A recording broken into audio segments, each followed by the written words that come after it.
Welcome back to the Diversified Portfolio. I'm Pete Seat, your host and candidate for the Republican nomination for Indiana State Treasurer. For you loyal viewers of the show, you're probably wondering why you can't see me. Well, the campaign trail is getting a bit hectic, so this episode will be audio only. You'll recall the last time we met, I mentioned there are two 529 plans in the state of Indiana. Last time we talked about College Choice 529, and this time we're talking about the 529A plan, otherwise known as Investable. Overseen by the ABLE Authority, which is, you guessed it, chaired by the state treasurer, this program is one of 47 across the country made possible by Congress's passage of the Stephen Beck Jr. Achieving a Better Life Experience Act of 2014. Prior to the program's existence, Americans who experienced the onset of a disability prior to their 26th birthday and were eligible for Social Security disability benefits were at risk of losing those benefits if they had more than $2,000 in liquid assets. Now, let me say that again. Before ABLE, if a disabled Hoosier saved more than $2,000, they would lose Social Security benefits. Can you imagine that?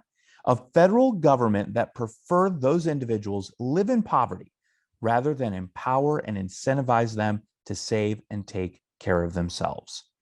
Thankfully, that's no longer the case.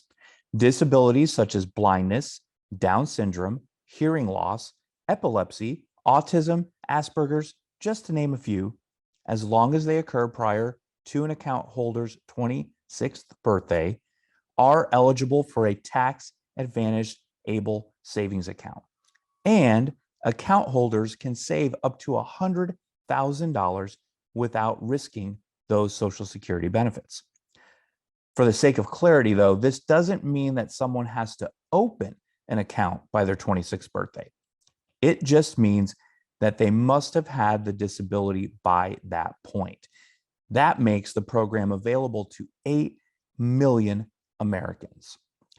Because the types of disabilities that qualify one for ABLE touch nearly every facet of life, the list of qualified expenses is lengthy and includes, but is not limited to, education, health and wellness, housing, transportation, legal fees, financial management, employment training and support, and assistive technology.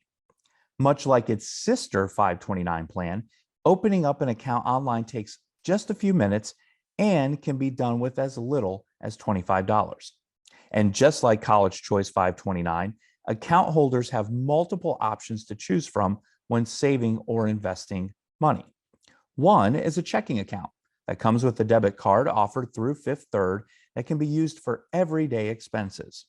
There are also a series of risk-based investment options that range from aggressive, with a 90-10 stock to bond mix, to conservative, which places 60% in cash, 30% in bonds, and 10% in stocks. Just as a point of reference, the aggressive portfolio has yielded an average annual return of 9.05% since inception, while the conservative portfolio has returned 2.21%. Of course, as with any program, there's always room for improvement. In Pete's plan, we pledge to take a national leadership role in advocating Congress raise the qualified disability age for ABLE from 26 years old to 46 years old. This would open ABLE to another 6 million Americans and an estimated 1 million disabled veterans. They fought for our freedoms, and it's high time we fight for their financial freedom. We also intend to champion an increase in the ABLE state tax credit from the recently passed and soon to be implemented $500 up to $1,500 to align it with College Choice 529. This is important so that those Hoosiers who transfer a 529 to a 529A are not hit with tax penalties. You can learn a ton more about the ABLE program by visiting www.savewithable.com/IN. That's it for this time. Until next time, I'm Pete Seat, encouraging you to plan for the best and prepare for the worst by investing in your future today.